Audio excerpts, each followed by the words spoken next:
Ele partiu o coração dela e nunca mais olhou para trás. 5 anos depois, ele a viu novamente com 3 filhas que tinham os olhos dele. Gustavo Albuquerque não cometia erros, pelo menos não publicamente. Como CEO da Albuquerque Internacional, ele era conhecido pela precisão, disciplina e uma calma glacial que inquietava até os concorrentes mais ousados. Aos 36 anos, ele havia construído um império do zero, e tudo nele refletia controle, desde seus ternos meticulosamente cortados até a maneira como ele pausava exatamente por 2 segundos antes de responder a qualquer pergunta. Seus cabelos loiros estavam sempre perfeitamente arrumados, seus olhos azuis afiados e ilegíveis, e suas regras, tanto pessoais quanto profissionais, eram gravadas em pedra. Uma dessas regras era simples: nunca se envolver com alguém da sua empresa. E, no entanto, havia Mariana Brandão.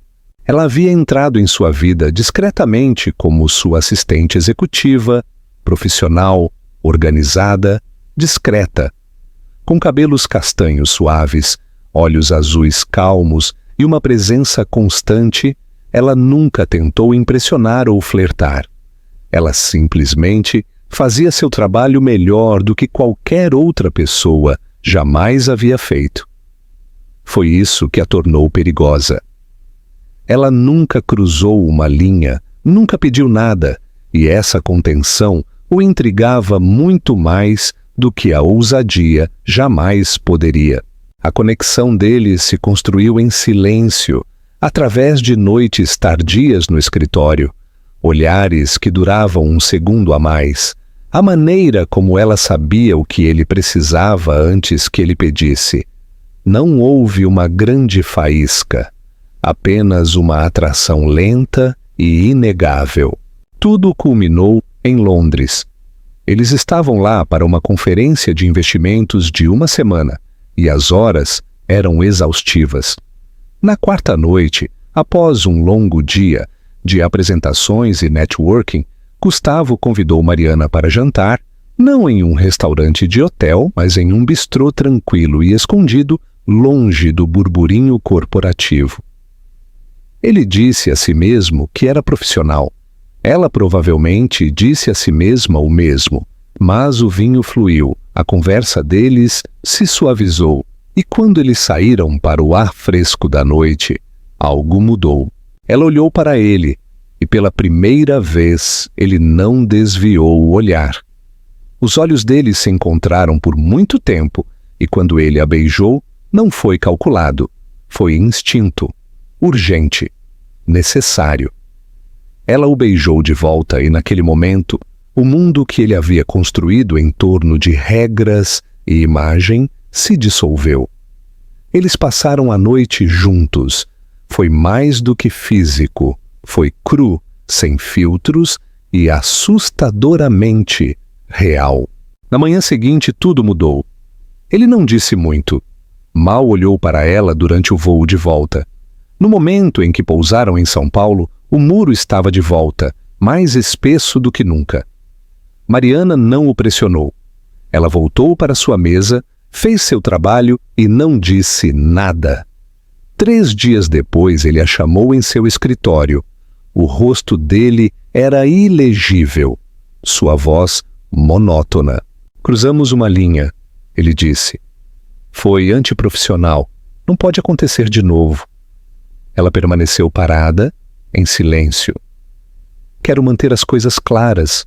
Você não precisa sair, mas é melhor esquecermos que isso aconteceu. O peito dela subiu, depois desceu lentamente. Ela assentiu, uma vez. Entendido. Ele voltou para o computador como se ela já tivesse partido. Mas ela não voltou no dia seguinte. Em vez disso, ela pediu demissão por e-mail, sem confronto, sem cena. Apenas um adeus formal e educado. Gustavo olhou para a tela depois de ler a mensagem dela. Por um momento, apenas por um momento, ele sentiu algo como arrependimento agitar-se em seu peito. Mas ele o enterrou. Ela havia sido uma complicação, um erro, E ele não cometia erros, pelo menos não aqueles que ele não pudesse esquecer. Ou assim ele pensava. Mariana não olhou para trás. Ela saiu do prédio do escritório de cabeça erguida e coração em pedaços. O ar frio do outono atingiu seu rosto enquanto ela pisava na calçada. Mas ela não o sentiu. Sua renúncia havia sido curta, profissional e direta. Sem explicações, sem saídas dramáticas. Ela arrumou suas coisas em silêncio, entregou o seu cartão de acesso ao RH e saiu do mundo de Gustavo Albuquerque como se nunca tivesse feito parte dele. Mas por dentro, ela estava desmoronando. Ela voltou para seu pequeno apartamento naquela noite e não acendeu as luzes. Sentou-se no chão, no escuro, abraçando os joelhos ao peito, tentando processar a rapidez com que algo que parecia tão intenso, tão real, havia sido reduzido a um erro e descartado como uma mancha em uma camisa branca. Ela não era ingênua.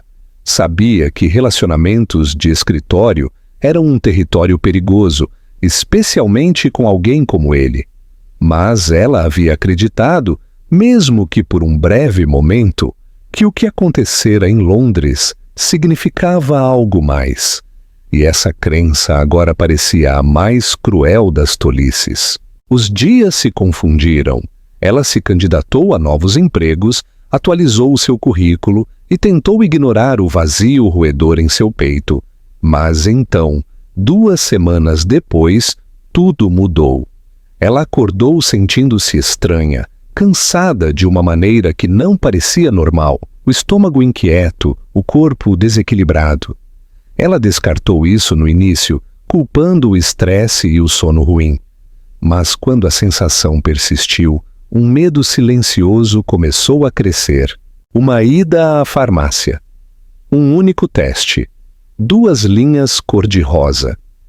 Ela as encarou por 1 minuto inteiro, antes que seus joelhos cedessem e ela caísse no chão do banheiro. Lágrimas escorreram pelo seu rosto, não de alegria, não de tristeza, mas do peso esmagador de não saber o que viria a seguir. 1000 pensamentos colidiram em sua cabeça. Contar a ele? Não contar a ele? Ela conseguiria criar um filho? Como ela conseguiria sozinha? No dia seguinte, ela agendou uma consulta médica para confirmar. A enfermeira sorriu calorosamente depois que o ultrassom começou, mas então fez uma pausa e inclinou a cabeça para a tela. Tudo parece bem, ela disse cuidadosamente. Muito bem, na verdade. Mariana, são trigêmeas. Mariana a encarou, certa de que havia ouvido errado. Desculpe, o quê? 3 batimentos cardíacos, a enfermeira disse apontando. Todas estão se desenvolvendo bem. Mariana não se lembrava de ter saído da clínica, não se lembrava da corrida de táxi para casa. Tudo o que ela se lembrava era de se encolher no sofá e tentar respirar em meio ao pânico. Uma criança já era uma mudança de vida. 3? Sozinha? Sem emprego, sem apoio e sem saber como passaria do próximo mês. Mas enquanto o choque lentamente dava lugar a algo mais profundo, Mariana percebeu o que tinha que fazer. Ela não voltaria para Gustavo, nem por dinheiro, nem por ajuda, nem por nada. Ele havia feito sua escolha, fria, calculada, final. Ela não lhe daria a chance de rejeitá-las também. A única coisa pior do que fazer isso sozinha seria deixá-lo entrar e sair de suas vidas em seus próprios termos. Então ela recomeçou. Vendeu o pouco que tinha de valor e se mudou para uma cidade tranquila a algumas horas de distância, uma onde ninguém pensaria em procurá-la.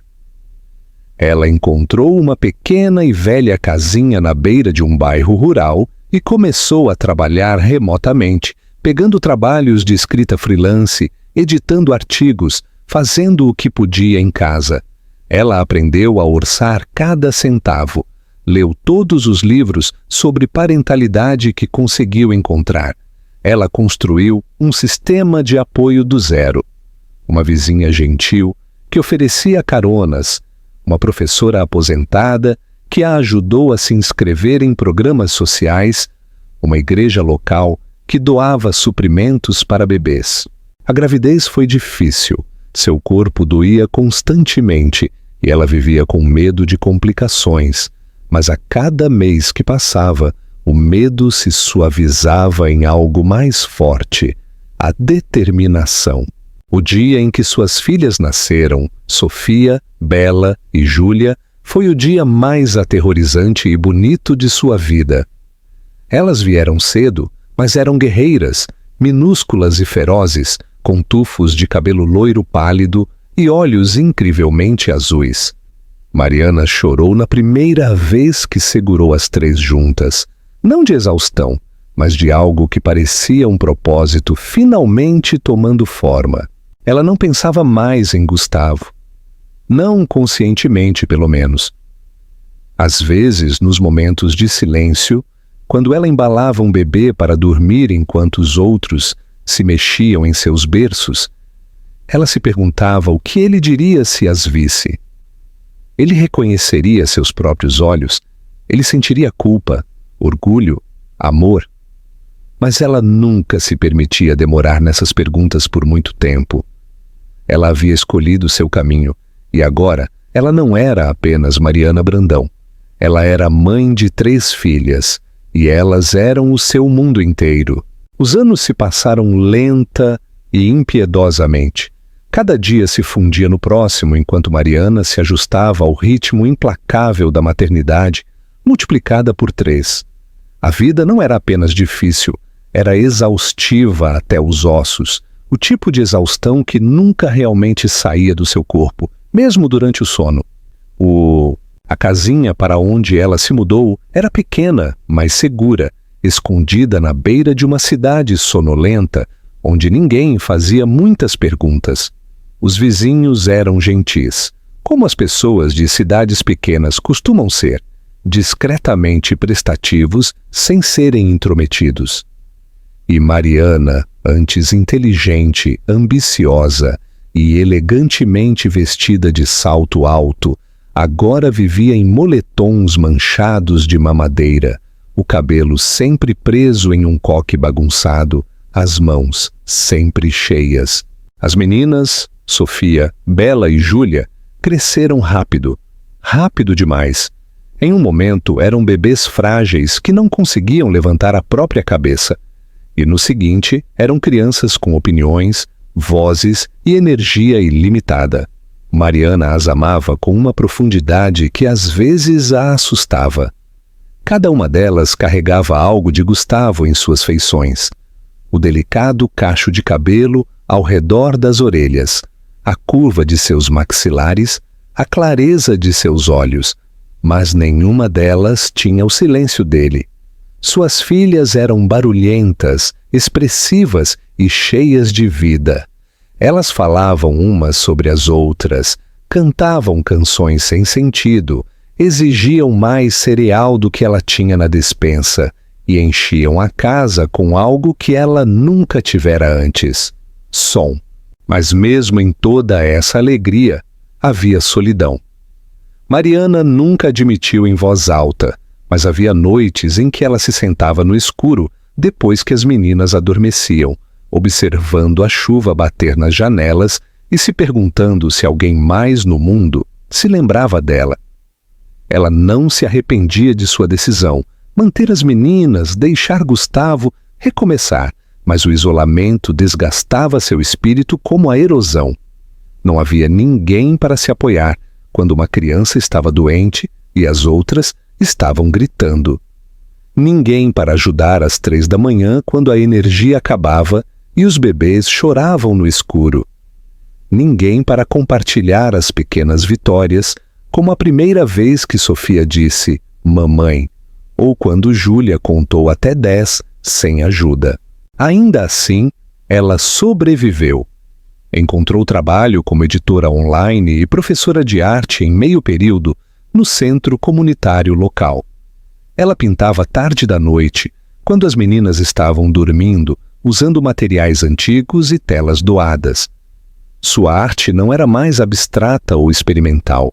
Era íntima agora, retratos da maternidade, vislumbres de dedos minúsculos, luz suave através das cortinas, 3 sapatos iguais na porta. Seu estúdio era o canto de sua cozinha, mas de alguma forma parecia mais honesto do que qualquer galeria em que ela já havia trabalhado. O dinheiro continuava apertado. Ela cortava cupons e costurava remendos nas roupas delas. Seu telefone era velho, seu carro mais velho ainda, mas suas meninas nunca passavam fome, nunca se sentiam desamparadas. Ela havia construído um mundo para elas, mesmo que fosse feito de retalhos. A ideia de namorar nunca lhe ocorreu. Não era apenas o tempo ou a exaustão, era o medo de deixar alguém entrar novamente. E se ela confiasse na pessoa errada? E se suas filhas fossem feridas por seus erros? Ela não podia se dar ao luxo de arriscar os corações delas da mesma forma que havia arriscado o seu próprio. Gustavo a havia queimado de uma maneira silenciosa e precisa, que não deixava hematomas, mas cicatrizes. Ela havia construído toda a sua vida agora em torno de evitar esse tipo de ferida. Ela não acompanhava o sucesso dele, embora as manchetes ainda a encontrassem às vezes por acidente, revistas nas filas de caixa de supermercado ou artigos compartilhados por antigos contatos com quem ela não falava há anos. Gustavo Albuquerque, o CEO intocável, o rei dos investimentos em tecnologia, o rosto do capitalismo moderno. Ele estava em todo lugar e em lugar nenhum ao mesmo tempo, sempre pairando atrás dela como uma sombra que ela fingia não ver. Mas Mariana havia mudado. Ela não era mais a assistente de 20 e poucos anos que se apaixonou por seu chefe em um hotel estrangeiro.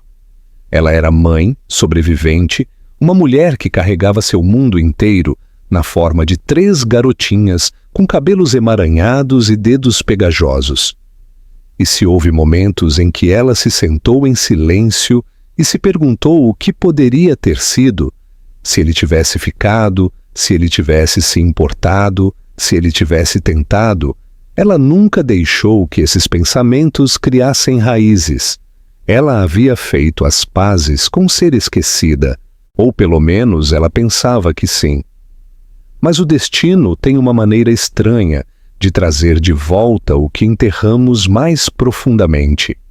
E em uma nítida manhã de outono, com suas filhas rindo no quintal e uma tela fresca esperando em sua cozinha, seu passado começou a se agitar, silenciosamente, invisivelmente, e muito além de seu controle. Em algum lugar do estado, um homem que ela não via há 5 anos estava prestes a entrar em uma galeria, olhar para uma foto e perceber que tudo o que ele pensava ter terminado havia apenas começado. Aconteceu em uma quinta-feira. Gustavo Albuquerque chegou ao Museu de Arte Moderna, no centro de São Paulo, como formalidade, não expectativa. Ele estava programado para fazer uma breve aparição em um evento organizado por uma das filiais filantrópicas de sua empresa, uma fundação que apoiava artistas e educadores subrepresentados em comunidades menores. Era um gesto para a imprensa, um aceno para retribuir, mais uma caixa de seleção no manual de responsabilidade social corporativa. Ele nem planejava ficar muito tempo. Cumprimentaria algumas pessoas, tiraria uma foto perto de uma escultura e iria embora. Esse era o plano. Ele se moveu pela exposição lentamente, educadamente, enquanto assistentes e curadores pairavam por perto, esperando sua aprovação ou um comentário passageiro. A exposição era encantadora, até inspiradora, de uma forma crua e tranquila. Professores, pais e voluntários de pequenas cidades haviam enviado peças feitas com recursos limitados, mas com abundante emoção. Não era polido mas era honesto, e algo nisso o tocou de uma forma que ele não conseguia nomear. Então ele viu. Não notou o nome do artista primeiro. Notou a pintura. Era um retrato, olhos sobre tela, suave, mas vívido. Uma mulher estava na porta de uma pequena casa, segurando as mãos de 3 meninas idênticas. As cores eram quentes, mas o tom era assustador. Os olhos da mulher, azuis, profundos, familiares, olhavam diretamente para o espectador, cheios de algo não dito. As crianças se agarravam a ela como estrelas orbitando o seu centro. E havia algo na imagem que o fez parar de respirar por um segundo. Ele se aproximou, atraído por um detalhe que não conseguia explicar. Ele olhou para o rosto da mulher. Não podia ser. Podia? Ele olhou para o placard ao lado da pintura. Artista: Mariana Brandão. Título: O Centro do Universo.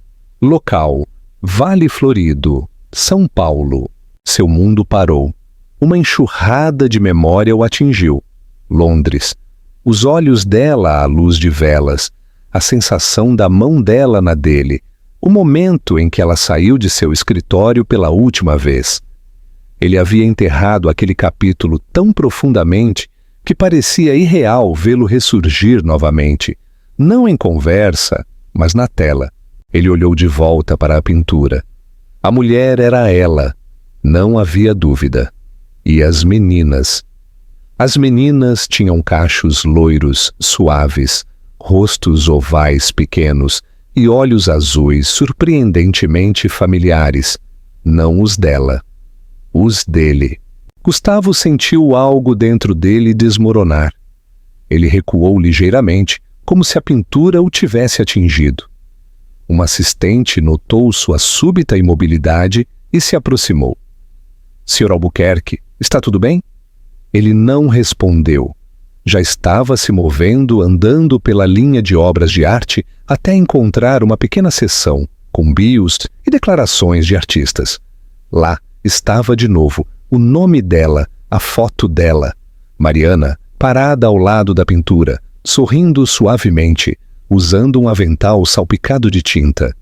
No pequeno parágrafo abaixo da foto dela, mencionava que ela era mãe solteira de 3 filhas, dirigindo um centro de arte comunitário no interior de São Paulo. Ele leu as linhas novamente. E novamente. Mãe solteira de 3. 3. O ar parecia mais rarefeito, mais pesado, como se as paredes tivessem se fechado. Ele saiu sem dizer uma palavra, ignorando as vozes que o chamavam, e sentou-se no banco de trás de seu carro executivo, com a porta batida atrás dele. Ele apertou as palmas das mãos nos olhos, tentando se recompor, mas os pensamentos já estavam em espiral. Eram dele, tinham que ser. A linha do tempo fazia sentido. A semelhança era inegável, e Mariana nunca havia contado a ele, nunca o procurou, nenhuma vez. A princípio, a raiva o invadiu. Por que ela não havia dito nada? Por que ela havia desaparecido, levado seus filhos e o apagado de suas vidas? Mas tão rapidamente, essa raiva deu lugar a outra coisa. Culpa. Ele a havia feito partir. Ele havia fechado a porta. Ele a havia tratado como um erro, uma violação de protocolo. E então foi embora sem perguntar o que isso havia custado a ela. Ele não tinha o direito de ficar com raiva. Apenas a verdade insuportável permanecia. Ele era pai, e nem sabia disso. Seu peito doía com 1000 pensamentos. Elas estavam seguras? Sabiam sobre ele? Elas já haviam perguntado? Foi dito a elas que ele não se importava? Ele as imaginou perguntando onde estava o pai delas, e Mariana hesitando em responder. Ele imaginou festas de aniversário sem ele, joelhos ralados que ele não havia beijado, canções de ninar que ele não havia cantado, vidas inteiras que ele havia perdido enquanto estava atrás de uma mesa, fingindo que controle significava algo. Ele não conseguia ficar parado. Naquele mesmo dia, ele disse ao seu assistente para cancelar seu compromisso da noite. Ele tinha um novo destino. Encontrou o endereço do Centro de Arte em Vale Florido e reservou um motorista particular para levá-lo ao interior na manhã seguinte. Ele não ligou antes, não podia. Ele nem sabia o que diria. Tudo o que ele sabia era que a mulher que ele havia chamado de erro havia lhe dado as 3 maiores verdades de sua vida, e ele não tinha ideia se ela sequer abriria a porta. A viagem para Vale Florido foi longa, serpenteando por rodovias estreitas e estradas tranquilas, ladeadas por florestas. Mas Gustavo mal notou a paisagem. Seus pensamentos corriam a cada quilômetro, oscilando entre pânico, descrença e uma urgência crescente que o arranhava no peito. Não era apenas sobre ver Mariana novamente, era sobre o que ele não havia estado lá para ver, o que ele não havia sabido.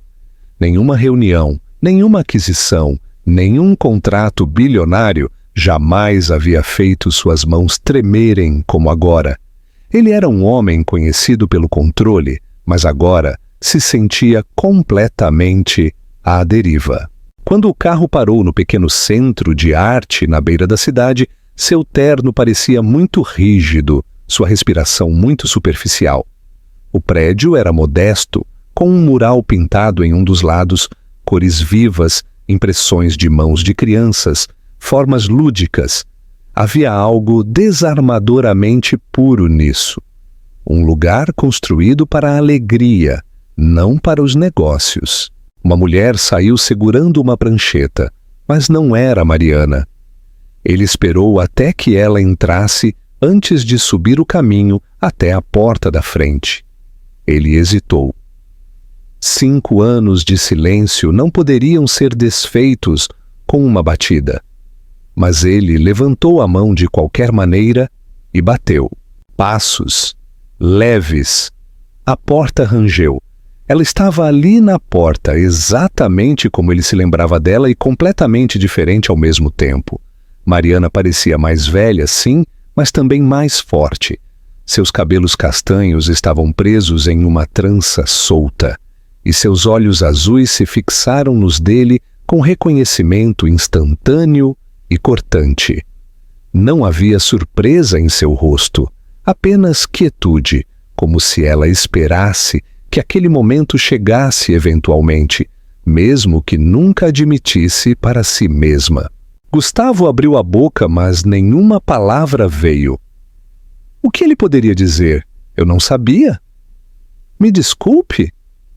Como elas estão? Ele percebeu naquele momento o quão inadequada a linguagem poderia ser. O que você está fazendo aqui? A voz dela não estava zangada, mas também não estava calorosa. Estava cautelosa, até mesmo com um toque de fadiga em algo que soava quase como cautela. Eu vi sua pintura. Ele disse finalmente, as palavras secas em sua garganta. Na galeria em São Paulo. A expressão dela não mudou. Eu imaginei. Eu não sabia, Mariana. Ele acrescentou mais suave agora. Sobre elas, eu não sabia. Ela o encarou por um longo tempo, sem piscar, sem falar. O silêncio dela gritava mais alto do que qualquer coisa que ela pudesse ter dito. Preciso vê-las, ele disse, por favor.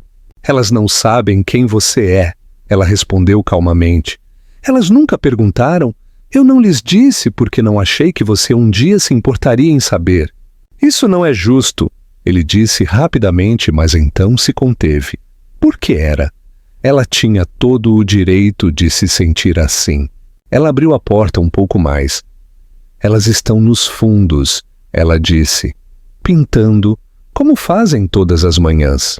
Ele a seguiu pelo centro modesto, seus sapatos clicando suavemente nos pisos de madeira.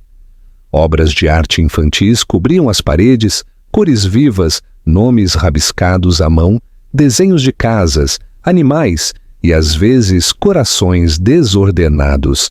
Então ele viu a sala, um pequeno estúdio cheio de luz matinal, e 3 meninas sentadas a uma mesa, focadas intensamente em suas pinturas. Elas eram idênticas. Sua respiração engasgou ao vê-las. Cachos loiros, bochechas rosadas, aventais iguais manchados de tinta. E aqueles olhos, os olhos dele. As 3 se viraram para olhá-lo enquanto ele estava ali, congelado na porta. Mariana entrou primeiro.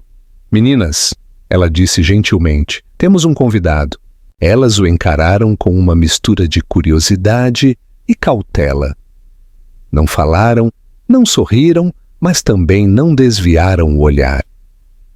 Este é Gustavo, ela acrescentou depois de um momento. Ele é alguém do meu passado. Uma delas, ele ainda não sabia qual, inclinou a cabeça e perguntou: ele também pinta? A pergunta o atingiu como uma pedra no peito. Não, ele disse com um pequeno sorriso quebrado. Mas eu gostaria de ter pintado. As meninas voltaram à pintura, sem entender bem, mas aceitando sua presença. Crianças eram assim, muito mais abertas que adultos, menos sobrecarregadas pela história. Ele ficou ali, observando-as por um longo momento, oprimido pelo peso do tempo que nunca poderia recuperar. Mariana o acompanhou até a porta da frente quando era hora de ir. Eu não espero nada, ele disse baixinho. Nem perdão, nem respostas. Mas quero conhecê-las, se você me permitir. Quero tentar. Ela não disse sim. Ela não disse não. Ela apenas o olhou com olhos que guardavam anos de mágoa e resiliência. Vou pensar nisso, ela disse, e fechou a porta gentilmente atrás dela. E Gustavo Albuquerque ficou sozinho na varanda, olhando para as janelas manchadas de tinta, sentindo-se mais perdido e mais certo do que jamais estivera em sua vida. Na manhã seguinte, Gustavo voltou. Ele não trouxe flores, nem presentes, nem discursos ensaiados. Em vez disso, ele parou novamente na porta do pequeno centro de arte, sem saber se Mariana abriria a porta. Para sua surpresa, ela abriu. Ela parecia cansada, como se não tivesse dormido muito. Mas havia uma leve suavidade em seus olhos que não estava lá no dia anterior. Ela não disse nada, apenas se afastou para deixá-lo entrar. Aquele dia deu início a um padrão. Ele vinha em silêncio todas as manhãs, nunca pressionando, nunca ficando tempo demais. No início, as meninas o tratavam como um estranho visitante, educadas, curiosas, mas distantes. Ele não tentou explicar quem ele era ou o que ele significava para elas. Em vez disso, ele se ajoelhava no chão ao lado delas e perguntava o que elas estavam pintando. Ele ouvia. Ele as ajudava a misturar cores. Ele segurava seus copos de água quando elas precisavam de um novo pincel. E lentamente, seus limites começaram a mudar. No terceiro dia, Júlia ofereceu-lhe um giz de cera. No dia seguinte, Sofia perguntou se ele poderia desenhar um cachorro. Ele tentou e falhou, e as meninas riram tanto que derrubaram os potes de tinta. Aquele riso fez algo com ele. Atingiu profundamente uma parte dele que ele havia selado há muito tempo, uma parte que havia esquecido o que era ser vulnerável e bem-vindo ao mesmo tempo. Gustavo, que antes fazia apresentações de milhões de dólares sem piscar, viu-se suando ao tentar colar limpadores de cachimbo em uma coroa de papel. Mariana observava a uma distância silenciosa, sempre observando, sempre medindo. Ela estava esperando, ele sabia, para que ele vacilasse, recuasse, ficasse entediado ou sobrecarregado e desaparecesse novamente. Mas ele não o fez. Todos os dias ele voltava. Ele aparecia sem exigências, sem expectativas, apenas presença. Uma tarde, Enquanto as meninas corriam em direção ao parquinho, ele ficou para trás para ajudar a limpar os pincéis. Mariana finalmente falou com ele com algo mais do que instruções ou avisos. Elas não entendem quem você é, ela disse, seu tom cauteloso. Ainda não. Eu nunca quis que elas crescessem se perguntando por que o pai delas não estava lá. Eu entendo, ele respondeu enxaguando a tinta das mãos. Você não me devia nada. Eu perdi esse direito no momento em que a deixei ir embora. Ela o olhou por um longo momento. Você não me deixou ir embora. Você me empurrou. A honestidade em suas palavras o cortou, mas ele não se defendeu. Não havia mais o que discutir. Ela estava certa. Mais tarde, naquela semana, enquanto eles estavam sentados em um banco observando as meninas se perseguirem na grama, uma delas, Bela, ele pensou, subiu em seu colo sem dizer uma palavra. Ela se aninhou nele, seus cachos loiros roçando seu queixo, e apontou para o céu. Aquela é a minha nuvem, ela disse orgulhosamente. Ele olhou para cima e sorriu. Parece um coelho. Não, ela disse firmemente. É uma coroa, para a mamãe. Ele sentiu a garganta apertar, oprimido pela forma casual como as crianças podiam oferecer algo tão puro, tão cheio de significado. Ele olhou para Mariana, que estava sentada com os cotovelos nos joelhos, observando as outras duas meninas brincarem. Ela não olhou para ele, mas ele sabia que ela havia ouvido. Não eram apenas as crianças que estavam se abrindo. Eles começaram a passar os fins de semana juntos. Coisas simples, piqueniques no parque, panquecas nas manhãs de domingo, desenhos de giz de calçada nos degraus da frente. Não era sobre reparar o passado. Era sobre construir algo novo, lentamente, honestamente, do zero. Gustavo aprendeu suas rotinas. Ele ajudava a trançar os cabelos delas, queimava sanduíches de queijo grelhado e lia histórias para dormir com vozes exageradas que faziam as meninas gargalharem incontrolavelmente. Ele cometeu erros, encolhendo acidentalmente suas camisetas favoritas na lavagem, tropeçando em bonecas deixadas no corredor. Mas ele nunca fugiu. Uma noite, depois que as meninas adormeceram, Mariana o encontrou na cozinha lavando a louça. Elas te amam, ela disse suavemente, secando as mãos em uma toalha. Ele olhou para ela sem saber como responder. E elas nem sabem por quê. Ele largou o prato na mão e se virou para encará-la. Então me diga o que eu preciso fazer para ser digno disso. Ela não respondeu imediatamente. Ela se apoiou no balcão e o estudou. Realmente o olhou, como se estivesse tentando decidir se o homem diante dela era o mesmo que uma vez lhe partira o coração.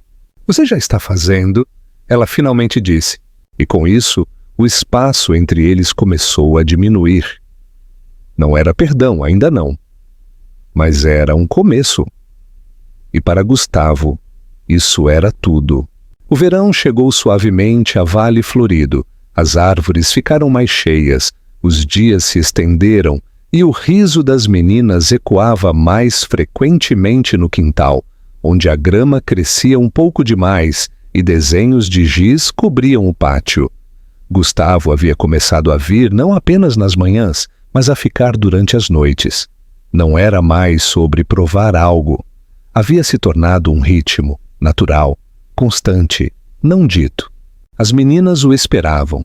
Elas esperavam na janela quando ele se atrasava, corriam para cumprimentá-lo na porta com mãos pegajosas e bochechas manchadas de tinta, e subiam em seu colo sem hesitação.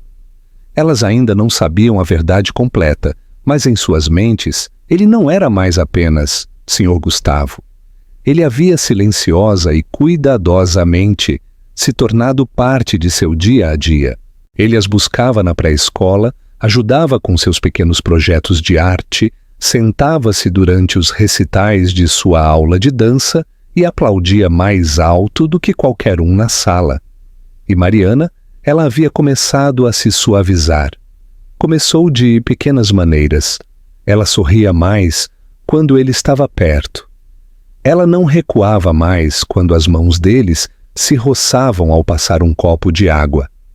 Ela ria, realmente ria, quando ele tentou consertar o armário da cozinha e acabou fazendo a gaveta inteira cair. As conversas deles se tornaram mais longas, mais profundas. Ela lhe contava sobre as peculiaridades das meninas, como Bela era ferozmente independente, como Sofia se recusava a comer qualquer coisa verde e como Júlia tinha amigos imaginários que ela insistia que precisavam de sua própria cadeira na mesa de jantar. Ele ouvia tudo como se importasse. E pela primeira vez em anos, ela não sentia que estava carregando tudo sozinha. Em uma tarde de sábado, todos foram à feira do condado. As meninas andaram no carrossel até ficarem tontas de alegria, e Gustavo ganhou animais de pelúcia enormes para elas, em uma barraca de jogos, errando todos os arremessos, menos um. Ele e Mariana compartilharam algodão doce e sentaram-se na grama debaixo de uma árvore, enquanto as meninas se revezavam no balanço. O momento era simples, quase comum, mas algo na maneira como Gustavo a olhou fez seu peito apertar. Não era desejo ou anseio, era algo muito mais perigoso. Era confiança. Naquela noite, depois que as meninas adormeceram no banco de trás do carro, Gustavo as carregou uma por uma para dentro de casa, colocando-as gentilmente debaixo dos cobertores, afastando os cachos da testa.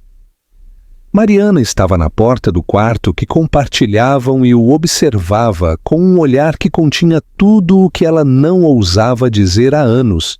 Quando eles entraram no corredor, o ar entre eles mudou. "Eu não sei o que estamos fazendo", ela disse baixinho, os braços cruzados, mas não defensivamente. "Eu não esperava isso." Ele a olhou por um longo momento, antes de responder. "Nem eu. Mas sei que é a única coisa que pareceu certa em muito tempo." Mariana não respondeu. Ela simplesmente se virou e entrou na cozinha. Ele a seguiu. Ela serviu 2 xícaras de chá e deslizou uma pela bancada. Eles se sentaram um de frente para o outro na mesa, o vapor ondulando no espaço entre eles. "Fiquei com raiva por muito tempo", ela admitiu. "Não apenas de você, mas de mim também. Por confiar em você, por deixá-lo entrar." "Você tinha todo o direito de estar", ele disse. "Eu fui um covarde." Ela piscou, pega de surpresa pela admissão. "Você sempre pareceu tão seguro de si." "Eu tinha certeza das coisas erradas", ele respondeu. "De regras, controle, limites. Eu estava aterrorizado com qualquer coisa real." Mariana olhou para sua xícara, seus dedos traçando a borda. "E agora?" "Agora estou aterrorizado de perder algo real." O silêncio que se seguiu não foi desconfortável. Estava pesado de significado, carregado com o peso de 5 anos perdidos e a lenta e dolorosa jornada de volta a esta mesa compartilhada. Então ela disse, muito suavemente, "Elas perguntam sobre você, sabia? Não diretamente, mas elas sabem que você é importante." Ele sorriu fracamente. "Elas são importantes para mim, todas elas, e você?" Mariana encontrou os olhos dele. "Você diz isso de verdade ou você acha que deveria dizer?" "Eu digo de verdade", ele disse sem hesitação. "Mais do que qualquer coisa que eu já disse na minha vida." Ela se levantou lentamente e contornou a mesa. Ele também se levantou instintivamente. Eles estavam a centímetros de distância, o silêncio entre eles agora esticado e cintilante. Ela estendeu a mão e tocou o lado do rosto dele apenas uma vez, como se para ter certeza de que ele era real. "Eu não sou a mesma mulher que você deixou", ela disse. "Eu sei", ele sussurrou. "E eu não sou o mesmo homem que foi embora." Ele se inclinou então, não com urgência, não como alguém reivindicando algo, mas como alguém pedindo. Os lábios deles se encontraram gentilmente, e quando ela não se afastou, ele aprofundou o beijo com reverência silenciosa. Não foi apressado nem desesperado. Foi algo encontrado depois de ter se perdido por muito tempo. Naquela noite, ele não ficou. Ele beijou a testa dela, sussurrou boa noite e a deixou na varanda com seus pensamentos e as estrelas acima. Mas algo havia mudado, finalmente, inegavelmente, e ambos sabiam. A porta havia se aberto novamente, e desta vez, nenhum dos dois planejava deixá-la fechar. O outono voltou a Vale Florido com uma espécie de graça lenta e dourada. As folhas se transformaram em ondas, âmbar, carmesim, ouro, e o cheiro de fumaça de madeira e maçãs pairava no ar. O pequeno centro de arte agora estava cercado por árvores que pareciam ter sido incendiadas pela mudança da estação, e as meninas passavam as tardes pulando em pilhas de folhas, suas risadas ecoando pela rua tranquila. A vida havia se estabelecido em algo que se assemelhava à paz, bagunçada, imperfeita e totalmente real. Gustavo havia se tornado um elemento fixo em suas vidas, não mais um visitante ou um convidado. Ele não pedia mais permissão para buscar as meninas na escola ou sentar-se à mesa de jantar. Aconteceu gradualmente, então, de uma vez. Ele simplesmente estava lá. Todas as manhãs para ajudar a trançar cabelos ou abotoar casacos minúsculos. Todas as noites para ler mais uma história quando as meninas imploravam. Cada momento intermediário que importava. Mariana o havia permitido entrar totalmente agora, não apenas em sua casa, mas nos espaços vulneráveis de seu coração que ela havia passado anos guardando. Não foi fácil no início. Ela havia vivido muito tempo dependendo apenas de si mesma. Mas uma noite, enquanto eles dançavam descalços na sala de estar, com as meninas ao som de um disco de jazz bobo e antigo, ela percebeu que não sentia mais o peso de fazer tudo sozinha. Ele estava arcando com isso junto dela, não por culpa ou obrigação, mas porque ele escolheu. As meninas começaram a chamá-lo de pai. Aconteceu sem aviso. Uma manhã, Bela correu para a cozinha gritando: "Papai, não consigo encontrar meu outro sapato!" Gustavo congelou ao ouvir, olhou para Mariana em busca de confirmação, mas ela apenas sorriu suavemente e deu de ombros. "Você ouviu?" ela disse. "Melhor ajudá-la a encontrar." Ele nunca as corrigiu. Ele nunca questionou. Ele assumiu totalmente o papel com uma devoção silenciosa que surpreendeu até a si mesmo. Não era performático. Não era sobre consertar o passado. Era sobre estar presente, consistente, imperfeito, mas sempre tentando. Mariana continuou a pintar, seu trabalho evoluindo com sua vida. Seu estilo havia se tornado mais vívido, mais expressivo, mas também mais esperançoso. Uma de suas novas séries apresentava mães e filhas em momentos cotidianos, cuidando de jardins, caminhando de mãos dadas em manhãs nebulosas, escovando cabelos emaranhados. No centro de sua pintura mais pessoal estava um homem, ligeiramente fora do centro, firme, observando, sua presença ancorando o caos ao seu redor. Ela chamou de paz encontrada. Um mês antes da primeira nevasca, Gustavo pediu que ela desse um passeio com ele depois que as meninas fossem para a cama. Eles se agasalharam em casacos e cachecóis e caminharam pelas estradas tranquilas e cobertas de folhas em silêncio. Ele parecia distraído, as mãos nos bolsos, os olhos varrendo as árvores. Quando chegaram à beira do pequeno lago, logo depois da cidade, ele parou. A lua se refletia na água, iluminando a cena em prata. "Eu estive pensando", ele disse baixinho. "Você pensa muito." Mariana provocou gentilmente, cutucando o ombro dele. Eu penso, ele admitiu, mas não quero pensar demais nessa parte. Só quero dizer. Ele se virou para ela e tirou algo do bolso do casaco. Não era chamativo, um anel simples e delicado com um único pequeno diamante, elegante e discreto. Ele o segurou na palma da mão, mas não se ajoelhou. Eu não quero apagar o passado, ele disse. Ele nos trouxe até aqui. Mas eu quero um futuro. Com você. Com elas. Seja lá como for. Isso não precisa ser um conto de fadas. Eu só quero que seja real. Você quer casar comigo, Mariana? Ela não chorou. Ela não engasgou. Em vez disso, ela sorriu de uma forma que fez todo o resto desaparecer. Sim, ela disse pegando a mão dele. Mas não por causa do passado, por causa do homem que você é agora. Eles caminharam para a casa de mãos dadas sob as estrelas, o silêncio entre eles quente e constante. O casamento deles foi pequeno, realizado no quintal, sob a velha árvore de carvalho onde as meninas costumavam brincar. As trigêmeas usavam coroas de flores e jogavam pétalas com um toque teatral, e Mariana caminhou descalça pelo corredor, segurando as mãos das três. Gustavo estava no final, esperando não com nervosismo, mas com paz. Eles trocaram votos escritos em momentos tranquilos entre histórias para dormir e pratos de café da manhã, promessas construídas em pequenas verdades. Eu estarei lá, eu vou ouvir, eu vou ficar.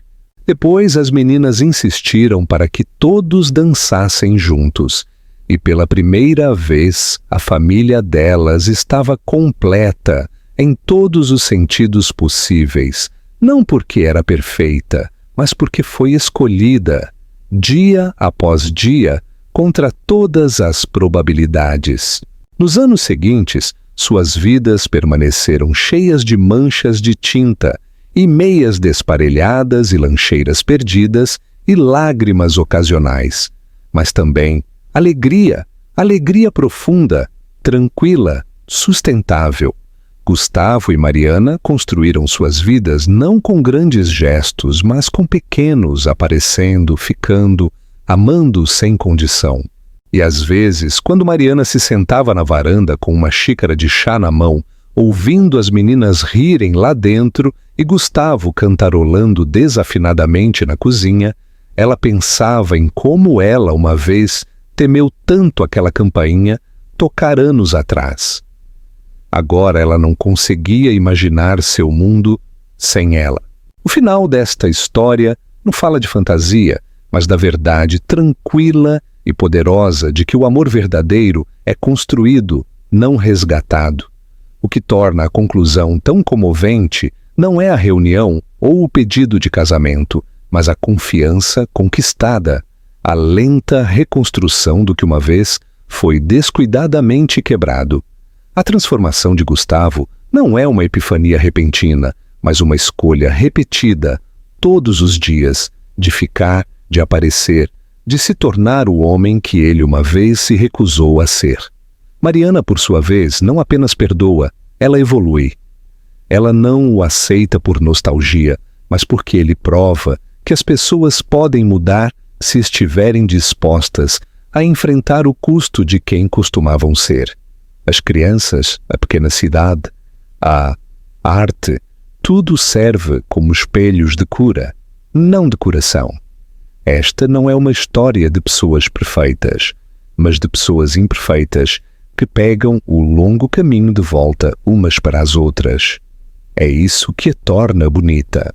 O final não promete um futuro impecável, ele promete algo melhor, um futuro honesto. E no mundo de hoje, esse tipo de esperança é o seu próprio tipo de milagre.